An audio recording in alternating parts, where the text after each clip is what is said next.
በስመ አብ ወወልድ ወመንፈስ ቅዱስ አሐዱ አምላክ አሜን።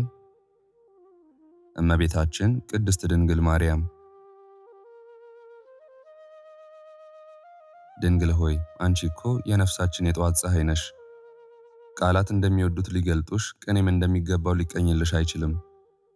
ነገር ግን ልብ አንቺን ሲያስብ ይረካል፣ አንደበት ስምሽን ሲጠራ ይጣፍጠዋል። አንቺ የተመረጠች ዕቃ የንጽህና ዙፋን ነሽ። እንደ ሮማን የተከፈተ፣ እንደ ወይን የጣፈጠ፣ እንደ ሎሚ የሸተተ የሕይወት መዓዛ ነሽ። ውበትሽ ከሰማይ መላእክት ይልቅ ያስደንቃል። ትሕትናሽ ከምድር እናቶች ሁሉ ይልቅ ልብን ይማርካል። የሰማይና የምድርን ንጉሥ በክንድሽ ያቀፍሽ፣ እሳቱ ያላቃጠለሽ የማይቃጠል ቁጥቋጦ አንቺ ነሽ። ስምሽን ስናነሳው በውስጣችን የሚፈጠረውን ሰላም በምን ቃል እንግለጸው? እናትነትሽ እኮ ለቁስላችን ፈውስ፣ ለብቸኝነታችን ጓደኛ ነው። ማርያም ይህ ስም ብቻውን እኮ ኃያል ነው። አንቺ የያዕቆብ መሰላል፣ ሰውና እግዚአብሔር የተገናኙብሽ ድልድይ ነሽ። የሕይወት ውሃን ያጠጣሽን ምንጭ አንቺ ነሽ። ሰማያት የማይችሉትን አምላክ ጠባብ ማኅፀንሽ እንዴት ቻለው? ይህ ምስጢር ይደንቃል፣ ይህ ክብር ይረቃል። ስለዚህ ከፍጥረት ሁሉ በላይ ከፍ ከፍ ልናደርግሽ፣ የአምላክ እናት ብለን ልናከብርሽ ይገባናል።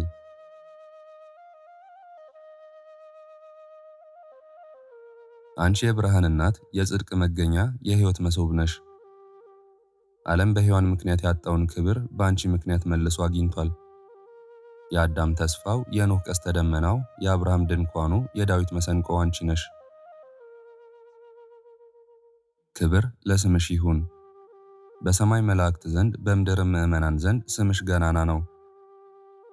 እናታችን ሆይ ዛሬ ግን በፊትሽ ቆመናል። እባክሽ ድንግል ሆይ አደራሽን በምሕረት ዓይኖችሽ ተመልከችን። የውስጣችንን ጩኸት ስሚን። ሰው ሲርቀን፣ ወዳጅ ሲከዳን፣ ሁሉ ሲጨልምብን አይዟችሁ ልጆች የምትይን አንቺ ብቻ ነሽ። የልባችንን ስብራት የምትጠግኚ፣ እንባችንን የምታብሺ እናታችን ሆይ ተማጽነንሻል። ባዶ እጃችንን አትመልሽን።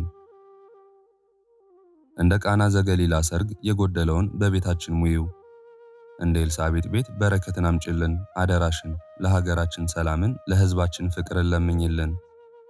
ጥላቻን በፍቅርሽ ሻሪው፣ ጭንቀትን በምልጃሽ አጥፊው።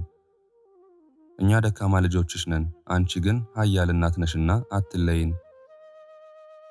እጅሽን ዘርጊልን፣ ከወደቅንበትም አንሽን። ስለ አንቺ እግዚአብሔርን እናመሰግናለን። አንቺን የሰጠን አምላክ ክቡር ነው። ስለ ፍቅርሽ፣ ስለ እናትነትሽ፣ ስለ አማላጅነትሽ ቃላት ያጥሩናል። የዓለም ብርሃን ሆይ፣ የልባችን ንግሥት ሆይ ለዘላለም የተመሰገንሽ ሁኚ። ዛሬም ነገም እስከ ዘላለም ድረስ ከእኛ ጋር ሁኚ። ፍቅርሽ በልባችን፣ ስምሽ በአንደበታችን አይጥፋ። ክብር ለድንግል ማርያም፣ ክብር ለሥላሴ ይሁን። አሜን።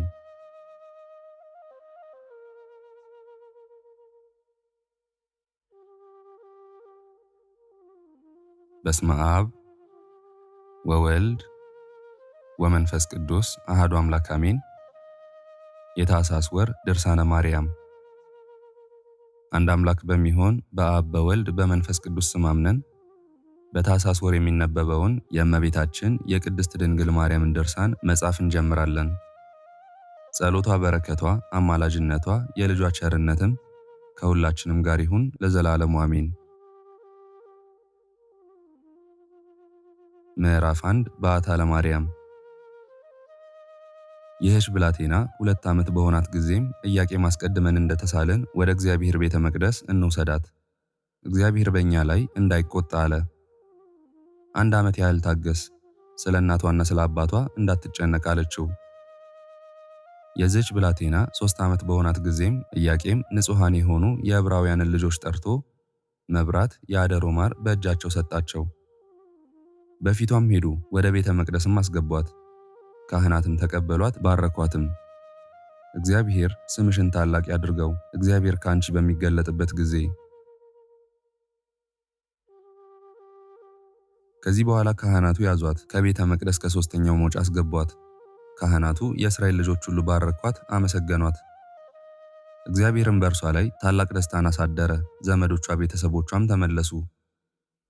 ወደ ቤተ መቅደሱ በወሰዳት ጊዜ ወደ ኋሏ ስላልተመለሰች እግዚአብሔር አምላክን ፈጽሞ እያመሰገኑ በታላቅ ደስታ ወደ ቤታቸው ገቡ።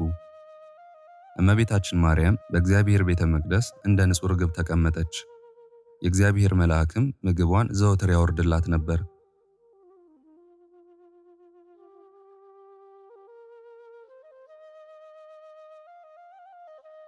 ምዕራፍ 2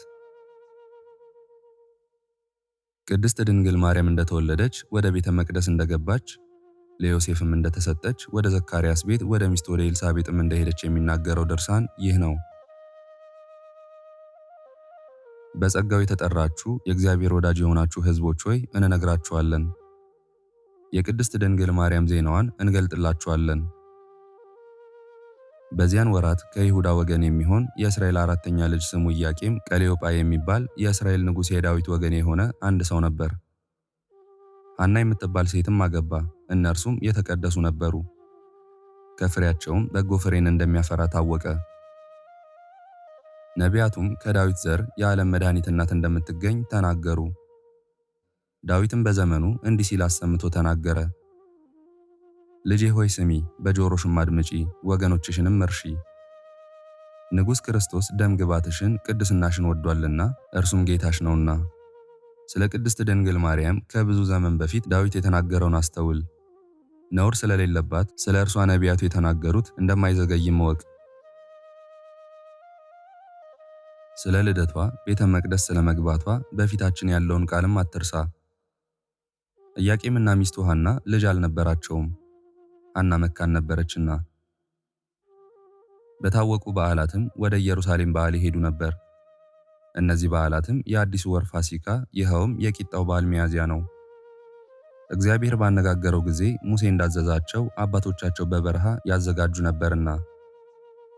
ዓመቱ በገባ በሰባተኛው ወር ወደ ቤተ መቅደስ ይግቡ፣ ፍሬ ይሰጣቸው ደስታም ይሆንላቸው ዘንድ እግዚአብሔርን በብዙ ምልጃ ይለምኑት ብሎት ነበርና። ስሙ ዘካርያስ የሚባል በእግዚአብሔር ፊት የሚያገለግል በኢየሩሳሌም አንድ ሰው ነበር። ከያዕቆብ ጀምሮም ሦስተኛ ትውልድ ነው። ሚስቱም ከአሮን ወገን ናት። ስሟም ኤልሳቤጥ ይባላል። በይሁዳ ተራሮችም ይኖሩ ነበር። እግዚአብሔር የነዌ ልጅ ኢያሱን ለ12ቱ ነገድ እስራኤል ምድርን ይከፍል ዘንድ ለካህናቱም በየሀገሩ አንድ ሀገር በመካከላቸው ይሰጣቸው አገልጋይም የሆኗቸው ዘንድ ናቸውና። ሁለቱም የዮሴፍ ልጆች አንዱ የኤፍሬም አንዱ የምናሴ ወገን ሆነዋልና። ዘካርያስም በነገዱ በይሁዳ ምድር ይኖር ነበር። በኢየሩሳሌም ቤተ መቅደስም ከካህናት ወገን ይቆጠር ነበር። በዚያች ትውልድ በእውነተኛነቱ ትንቢት በመናገሩ በእስራኤል ወገኖች ዘንድ የታወቀ ነበርና የቀደሙ አባቶቻችን እንደሰሩትም በእግዚአብሔር ታቦት ፊት ሐሳባቸውን ይፈጽሙ ዘንድ ወደ ኢየሩሳሌም ይሄዱ ነበር። ኢያቄምና ዘካርያስም እጅጉን ይዋደዱ ነበር። ኤልሳቤጥም ከሐና ጋር ከአንድ አባት እንደተወለዱ ሁሉ እንዲሁ ይፋቀሩ ነበር፣ ዘመዳሞችም ነበሩና። ሁለቱ ሲገናኙም ልጅ መውለድ ስለተሳናቸው ይነጋገሩ ነበር። በዚህ ጉዳይም ስላገናኛቸው ነገር ብዙ ይባባሉ ነበር። በኋለኛው ዘመንም እግዚአብሔር አስደሰታቸው፣ መልካም ፍሬንም ሰጣቸው። እኛም እግዚአብሔርን ተስፋ እናድርግ፣ መልካሙን እርሱ የሚወደውንም እንስራ፣ ፈቃዱም ይሆንልናል። በሁለተኛው ዓመትም ኢያቄም ሚስቱ እንደምትጸንስ ራእይ አየ። በነቃ ጊዜም ፈጽሞ የሚጣፍጥና ንጹሕ በሆነ ውሃ ጉድጓድ መካከል ቆሜ ተመለከትኩ አለ። ርግብም ወጥታ እነሆ በራሴ ላይ በብዙ ጊዜም ተቀመጠች። ሚስቱም ይህን ሰምታ የእግዚአብሔር ፈቃድ ይሁን አለች። በሌላኛዋ ቀንም ሐና በውሃ ጉድጓድ ቆማ ተመለከተች። ከውስጧም ነጭ ርግብ ወጣች፣ በእጆቿም ተቀመጠች። ወርዳም ለብዙ ሰዓት ከጭኗ አረፈች። ተነስታም ለባሏ ለኢያቄም ነገረችው። በዚያን ወራትም ሐና ቅድስት ማርያምን ጸነሰች። በዚህ ወርም ዕብራውያን የቂጣ በዓል ያደርጉ ነበር። ኢያቄምና ሚስቱም ወደ ኢየሩሳሌም ሄዱ፣ ወደ ቤተ መቅደስም ገቡ። ሐናም ብቻዋን ትጸልይ ዘንድ ቆመች። ሕዝቡ ሁሉ ሴቶችም ወንዶችም በጸሎት ጊዜ ይቆሙ ነበር።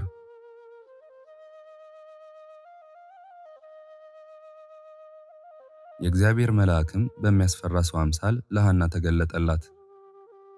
የኢያቄም ሚስት ሐና ሆይ እነሆ አንቺ ትጸንሻለሽ፣ ይህንም ጠብቂ፣ በማኅፀንሽ ያለው ፍሬም በእስራኤል ወገኖች ከተወለዱት ሁሉ ይልቅ ለእስራኤል አምላክ ለእግዚአብሔር የተመረጠ መባ ነው።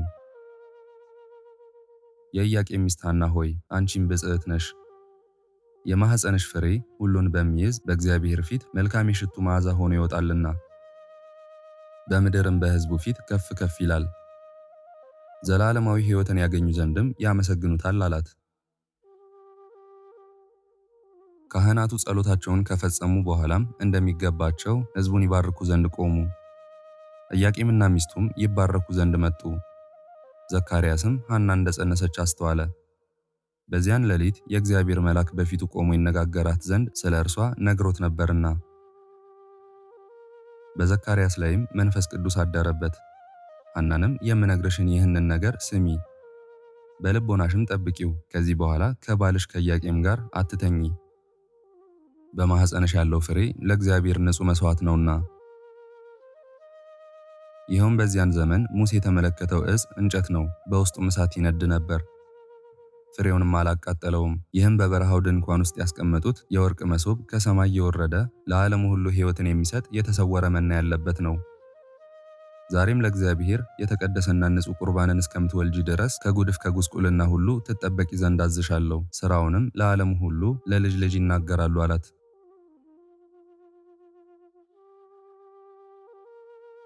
ብፅዕት ሐናም ይህን ነገር ከዘካርያስ ከሰማች በኋላ ራሷን ዝቅ አድርጋ ከእርሱም በረከትን ተቀብላ ወደ ቤታቸው ተመለሱ። ይህን ነገርም ጠበቀችው፣ አስተዋለችው። የፋሲካ በዓል በተቃረበ ጊዜም ኢያቄም ሚስቱ ሐናን ይዞ እግዚአብሔር ሙሴን እንዳዘዘው በዓል አድርግ፣ በግም ረድ እንዳለው ወደ ኢየሩሳሌም ይዟት ወጣ። በኢየሩሳሌምም ተቀመጡ፣ በዓልም አደረጉ። ከዚህ በኋላም ወደ ሀገራቸው ተመለሱ። ለሐናም ትወልድ ዘንድ 9 ወር ሆናት። ግንቦት 1 ቀንም ማርያምን ወለደች። በዕብራይስጥ ቋንቋ ማሪያም ብለው ሰየሟት። በኢያቄም ቤትም ታላቅ ደስታ ሆነ። ከዘመዶቹ ከሚስቶቹ ዘመዶችም ወደ እርሷ ብዙ ሕዝብ ተሰበሰቡ፣ አደነቁ። በሚያዩት ሁሉ ፊትም የእግዚአብሔር ጸጋ በሕፃኗ ላይ አደረ። ሐናና ኢያቄምም በሕልማቸው ስለታያቸው ርግብ ካህኑ ዘካርያስም ለእግዚአብሔር መባ የእጅ መንሻ እንደምትሆን የነገራቸውን አሰቡ። ንጹሕ የተቀደሰች የዓለምን ሁሉ ፈጣሪ የምትወስን ንጹሕ መሥዋዕት የሆነች ልጁን ስለሰጣቸው ፈጽመው ተደሰቱ፣ እግዚአብሔርንም አመሰገኑት። ከዚህ በኋላ በውሃ ታጥባት ዘንድ ጠራቻት። በፊቷም የእግዚአብሔር ጸጋ ሞልቶባት ተመለከተች። ሐናም በማኅፀኗ ላይ የእግዚአብሔርን ጸጋ ሰፍሮባት በተመለከተቻት ጊዜ የልዑላን ልዑል የተዋረዱትን የምታነሳ ትዕቢተኞችንም የምትጥላቸው የኃያላን አምላክ እግዚአብሔር ሆይ እያለች እግዚአብሔርን ፈጽማ አመሰገነችው። አንተ የአባቶቻችን አምላክ ነህ፣ ሐዘኔን የተመለከትህ በዚህ ደም ግባት የተሸለመች ያሸበረቀች መልካም ፍሬን የሰጠኸኝ አንተ ነህ። እኔም በማኅፀኔ የወለድኋት ይህችን ብላቴና በልጁ በይስሐቅ ፈንታ በፊት እንደሰዋው እንደ አብርሃም በፊት ያማረ መሥዋዕት እንደምትሆን አምናለሁ። ሰራዊተ መላእክትም ስለ እኔ ይደሰታሉ፣ ከመካኗ ፍሬ ተገኝቷልና። በሰማይ ያሉ ታላላቅ ብርሃናት ፀሐይ፣ ጨረቃ ስለ እኔ ይደሰታሉ። እግዚአብሔር በምድር ሰውነቷ ፍጹም መልኳ ያማረ ነውርም የሌላትን ልጅ ፍጹም ደስታንም ሰጥቶኛልና። አቤቱ አምላኬ ሆይ አምናለሁ። ዘካርያስ ስለ እርሱ እንደተናገረው መባ የእጅ መንሻ በፊቴ የተመረጠች የመንፈስ ቅዱስ ማደሪያ ትሁን። እኔም በምታድግበት ጊዜ በሕይወት ዘመኗ ሁሉ አገልጋይ ትሆን ዘንድ ወደ ቤተ መቅደስህ ወደ ኢየሩሳሌም አስገባታለሁ አለች። ዳግመኛም ለበዓል ወደ ኢየሩሳሌም ሄዱ። እንዲህ ስላደረገላቸውም ስዕለታቸውን ለእግዚአብሔር ወሰዱ። ዘካርያስም አይቶ ብላቴናይቱን ወሰዳት፣ እጁንም በራሷ ላይ ጫነባት፣ ባረካትም። የተባረከ የእስራኤል አምላክ መባ የእጅ መንሻ ሆይ አንቺ የተባረክሽ ነሽ፣ የወለዱሽ ዘመዶችሽም የተባረኩ ናቸው። አዳም ሔዋን ብሎ የጠራሽ አንቺ ነሽ፣ ከእሴይ ሥር የበቀልሽ የዘላለም ሕይወት አንቺ ነሽ አለ። እናቷንም በእግዚአብሔር ፊት ሞገስን አግኝተሻል፣ ይህች ልጅሽ በእግዚአብሔርና በሰው ዘንድ የተባረከች ትሆናለች፣ ስሟንም ለልጅ ልጅ ፈጽመው ያመሰግናሉ። ሦስቱ ዓመት እስከሚፈጸም ድረስ ካህኑ ስለነገራቸውም እግዚአብሔርን እያመሰገኑ ወደ ሀገራቸው ገቡ።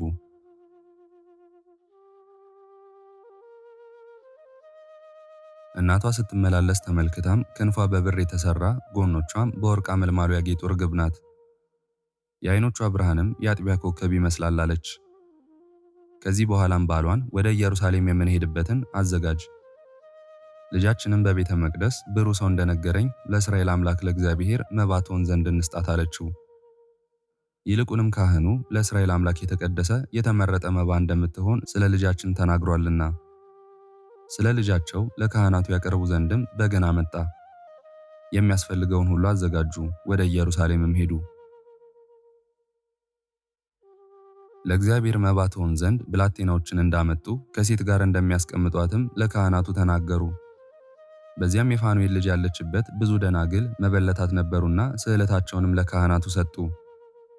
ዘካርያስም ኢያቄምን ከሚስቱና ከልጁ ጋር ተመልክቶ ፈጽሞ ተደሰተ። እርሷንም ተቀበላት፣ ወደ ሀገራቸውም ተመለሱ። በየወሩም ወደ እርሷ ይመጡ ነበር፣ የምትሻውንም ያመጡላት ነበር። ዘካርያስም የአገልግሎቱን ጊዜ ጨርሶ ወደ ቤቱ ገባ። ስለ ኢያቄምም አንዲት ልጁን ከሴቶች ጋር ታገለግል ዘንድ ለቤተ መቅደስ እንደሰጣት ለሚስቱ ነገራት። ሴቶችም ይወዷት ነበር፣ ባደገች ጊዜም የእጅ ሥራ አስተማሯት።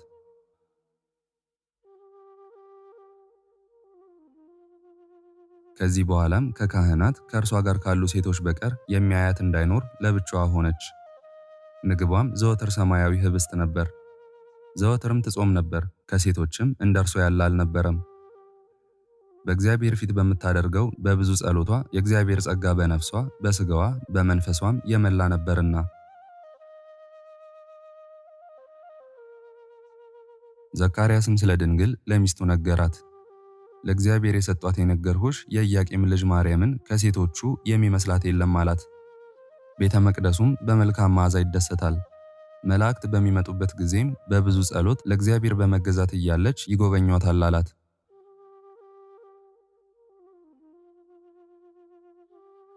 ምዕራፍ 3 የቅዱስ ገብርኤልና የእመቤታችን የቅድስት ድንግል ማርያም ቃለ ምልልስ።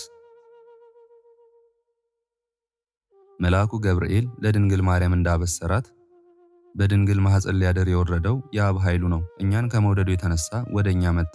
የማያገኙት የልዑል ልጅ ልዑል ነው።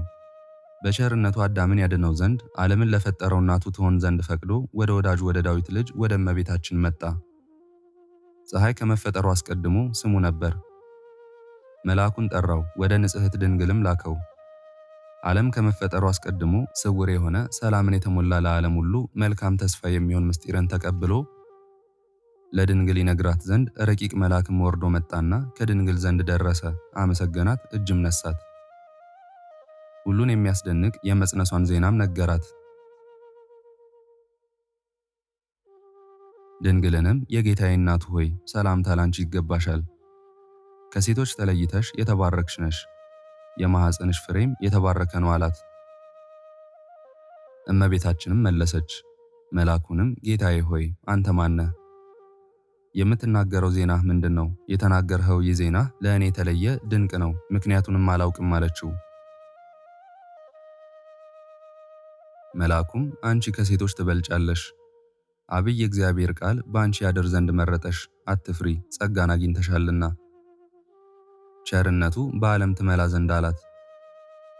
እመቤታችን ማርያምም መለሰች፣ መልአኩንም እንዲህ አለችው፣ ጌታዬ ሆይ እማልድሃለሁ፣ አታስፈራራኝ። የምትለውን አልቀበልህም፣ ከእኔ ወግድ፣ ኃይሉንም ማግኘት አልችልምና አለችው።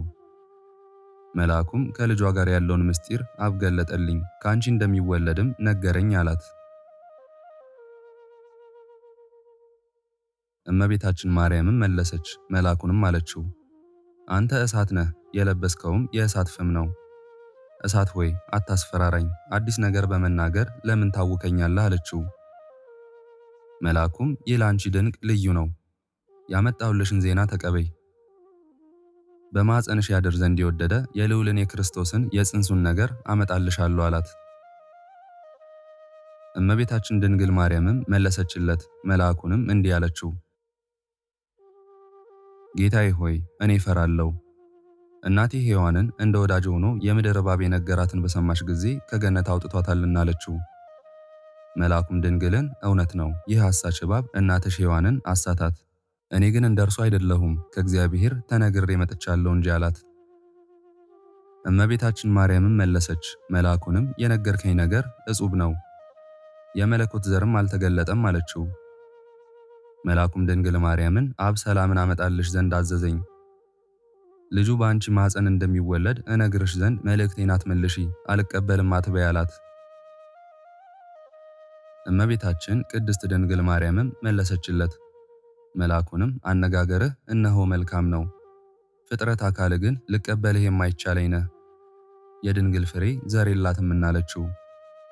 መልአኩም እንዲህ አላት፣ ከቃሉ የተነሳ እኛ ትጉሃን መላእክት እንደነግጣለን፣ ባዘዘኝ ጊዜ እምቢ ማለት አልችልም። አንቺ ግን ከሁሉ ትበልጫለሽ፣ የአብ ፈቃዱ ነውና። እመቤታችን ማርያምም ለመልአኩ መለሰችለት፣ ጌታዬ ሆይ ተጨነቅኩ ፈርቻለሁና። ምክንያቱም የምትነግረኝ ነገር በፍጥረት አልተደረገም፣ ደናግልም በድንግልናቸው አይወልዱምና። መልአኩም ማርያምን የአብ ልጅ በእውነት በድንግልናሽ ትወልጂው ዘንድ ይወርዳል፣ ፈቃዱን ተቀበይ አትጨነቂ አላት። እመቤታችን ማርያምም አለችው፣ አካል መልክህ የተከበረ ነው፣ አነጋገርህ ግን የሚያስፈራ ነው። ከአፍህም እሳት ይወጣል፣ የጌታህ ወዳጅም አይወለድም እቀበል ዘንድ ይህ ለእኔ ከባድ ነው አለችው። መልአኩም ጌታሽን ትወልጂ ዘንድ ያማረ ዜና ለአንቺ አመጣሁልሽ፣ ሕፃንም አሳየውሽ። እሱ ልጅ ሲሆን አንቺ እናት ትሆኚው ዘንድ የመረጠሽን አመስግኚው አላት። ድንግል ማርያምም መልአኩን እኔ ሕፃን ነኝ፣ እሳት እሸከም ዘንድ አይቻለኝም፣ ዜናህ የሚያስጨንቅ ነውና እንዳልኸው አልቀበልም አለችው። መልአኩም እመቤታችንን የአዳም ተስፋ እነሆ ከአንቺ ይወለዳል፣ የሁሉ ጌታ ወርዶ በማኅፀንሽ ያድር ነፃ የሚያወጣው ዘንድ ወዷልና፣ አንቺም ይህን እያመሰገንሽ ተቀበይ አላት። እመቤታችንም መለሰች፣ መልአኩንም ዛሬ አደነቅኩ፣ የምትለኝ ይህንንም አደንቃለሁ፣ በነገርህ ውስጥ ሽንገላ ካለበት ግን ልቀበለው አልችልም አለችው። መልአኩም በተቀበልሽ ጊዜ ሰላሙን እነግርሻለሁ፣ እውነትን አመጣሁልሽ፣ ጌታዬ ይህ ነው፣ ፈቃዱም በዓለም ካንቺ ይወለድ ዘንድ ነው አላት። እመቤታችን ማርያምም መልአኩን ቃላትህ ሁሉ እኔን የሚያስደንቁኝ ናቸው፣ ጌታዬ ሆይ እንዳትዋሸኝ እማጸንሃለሁ፣ የተናገርኸው ዜና ረቂቅ ስውር ነው፣ እቀበለው ዘንድ አልችልም አለችው። መልአኩም ወደ አንቺ ይመጣል፣ በማኅፀንሽ ያድራል፣ ጸጋን የተመላሽ ሆይ ይገለጥ ዘንድ የመረጠሽን ምስጋናን አመስግኝ እንጂ አትጨነቂ አላት። እመቤታችን ማርያምም ጌታዬ ሆይ እኔ ወንድ አላውቅም፣ በመጋባትም አልተገናኘሁም፣ ልጅ እንዴት ወልዳለሁ አለችው።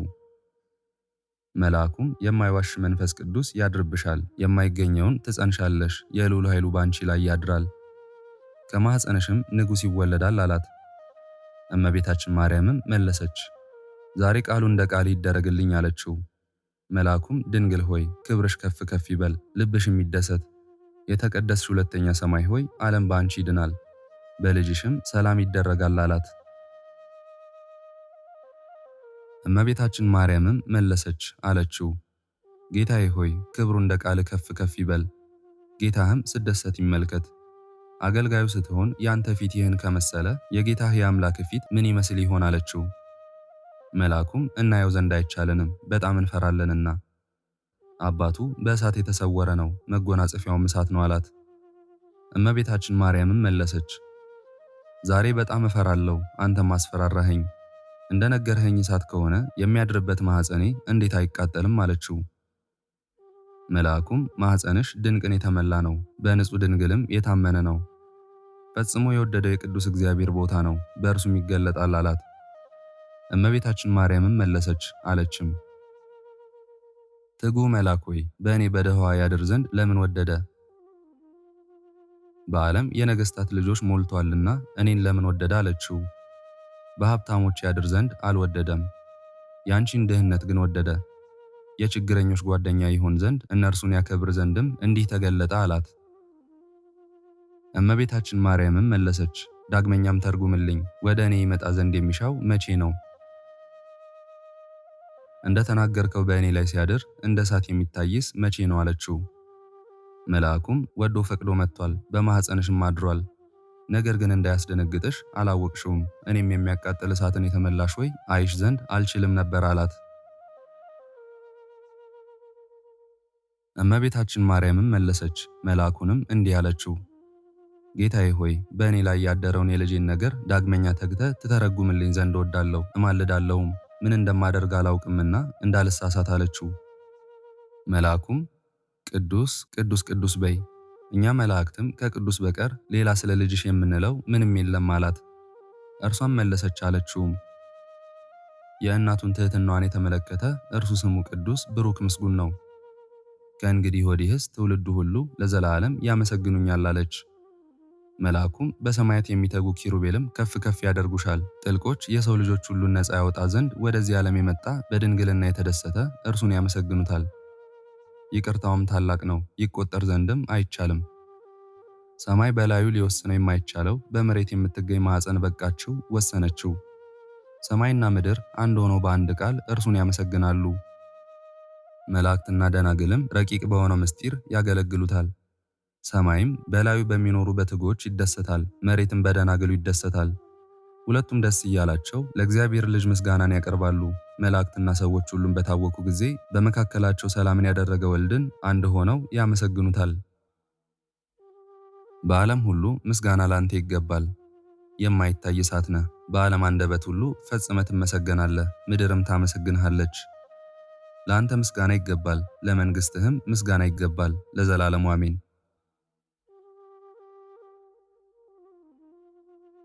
ምዕራፍ 4 ሐዋርያት የመውለዷን ምስጢር ስለመጠየቃቸው። ነቢያት ሐዋርያት እንዳመሰገኗት እንደደረሱላት ከ12ቱ ቅዱሳን ሐዋርያት መካከል እንዲህ አሏት፣ ትሸከሚው ትወስኚው ዘንድ እንዴት ተቻለሽ? እመቤታችን ሆይ በማኅፀንሽ ሊወሰን የማይቻለውን እንዴት ወሰንሽው? እንዴትስ ቻልሽው? ሰማይ ጠፈሩ የዙፋኑ አደባባይም በእሳት የተጋረደ ሲሆን እንዴት ቻልሽው? የባህርን ውሃ በእግሩ የሚረግጥ ሲሆን እመቤታችን ሆይ ወሰንሽው። ትወስኚው ትችይው ዘንድስ እንዴት ተቻለ?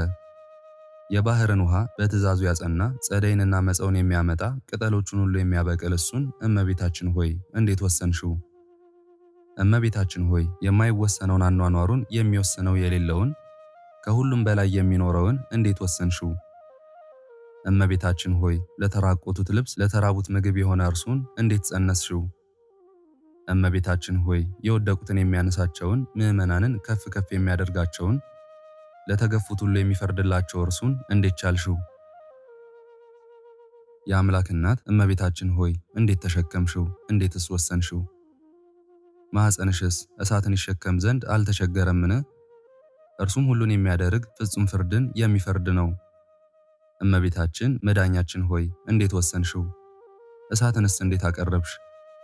ድንግል ሆይ ሰማያዊውን ጌታ ኃጥአንን በንስሐ ወደ ጽድቅ የሚመልስ ሰማያዊ ንጉሥን እንዴት ወሰንሽው? እመቤታችን ሆይ ሁሉን የሚያደርግ እርሱን እንዴት ጸነስሽው? እሳትንስ እንዴት ወሰንሽው? እናት አባት ለሌለው አባት ነው። መዓስቡን የፈታውን የሚሰውር ዘርዘሪ ቤት ሰሪ ለሌላት መበለትም ረዳቷ እሱ ነው። የአምላክ እናት የሰማይና የምድር ንጉሥ እናቱ ሆይ እንዴት ወሰንሽው? እሳትንስ እንዴት ተጎናጸፍሽ?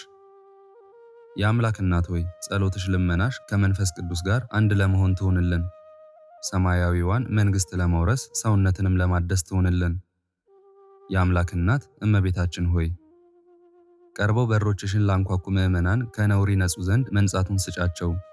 ሰማይና ምድር የማይወስነው እናት ሆይ አንቺ ግን ቻልሽው ታቀፍሽውም። ፍጥረት ሁሉ በጸሎትሽ ይድን ዘንድ ለምኝልን።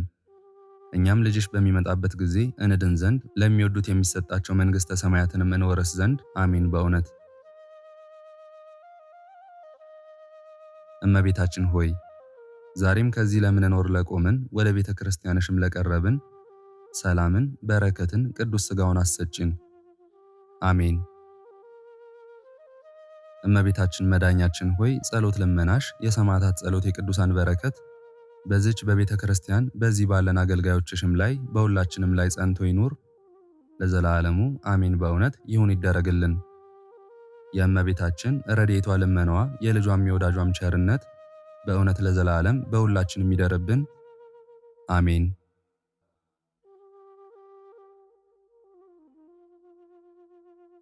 ክብርና ምስጋና ይሁን አንድ አምላክ ለሚሆን ለአብ ለወልድ ለመንፈስ ቅዱስ ዛሬም ዘወትርም እስከ ዘላለም አሜን።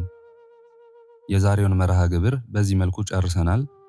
ዘወትር የምንለቀውን መርሃ ግብር እንድትከታተሉ ሳትሰለቹም ሰብስክራይብ፣ ሼር እና ላይክ እንድታደርጉ እኔንም ይህን ጸሎት የተከታተሉትንም በያላችሁበት በጸሎታችሁ እንድታስቡን በጌታችን በመድኃኒታችን በኢየሱስ ክርስቶስ ስም እጠይቃለሁ።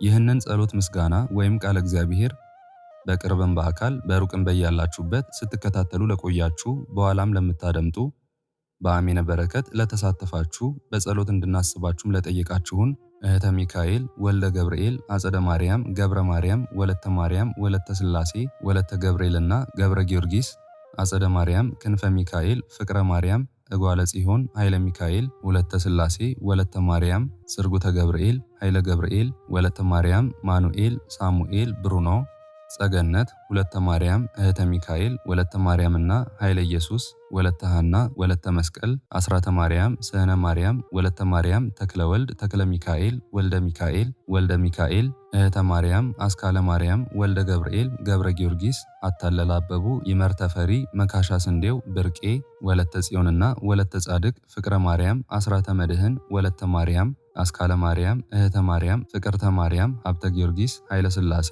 ተክለ ኢየሱስ ወለተ ማርያም ሚሚ ናቲ ብርቱካን ዓለም ቅዱስ ዓለም ፍቅርተ ማርያም ወለተ ሕይወት ሰሊና ወለተ ትንሣኤ ዮሐና ንግሥቲ አዜብ ቀጸላ ማርያም ወለተ ኪዳን ሀብተ ማርያም ፍቅረ ሚካኤል ማርዬ ወለተ ሰንበትና ወለተ ጻድቅ ወለተ ሰማዕት ብርሃኔ ወሰኑ ካፍታሙ ወለተ ሚካኤል ፍቅርተ ሚካኤል ኃይለ ሚካኤል ትርሲተ ሚካኤል ፍቅረ ሥላሴ ተስፋ ሚካኤል ወለተ ማርያም ሐና ማርያም አክሊለ ሰማያት ገድለ ጨርቆስ ወለተ ኪሮስ ወለተ ሚካኤል ፍቅርተ ማርያምና ሰይፈ ገብርኤል ተክለ ሥላሴ ገብረ ሥላሴ ክንፈ ሚካኤል ኃይለ ኢየሱስ ገብረ ኪዳን ገብረ ሥላሴ ፈቃደ ሥላሴ ኃይለ ኢየሱስ ወለተ ሥላሴ ሳህለ ማርያም ወለተ ሥላሴ ሰብለ ማርያም ፍቅርተ ማርያምና ወለተ መስቀል ፍቅርተ ማርያም ቶማስ ወለተ ማርያም ወልደ ማርያም ኢዛና ሰላማዊት ራይሻን እህተ ሚካኤል ወለተ ማርያምና ኃይለ ኢየሱስ ወለተ ሰንበት ማሪቱ ኃይሉ ወለተ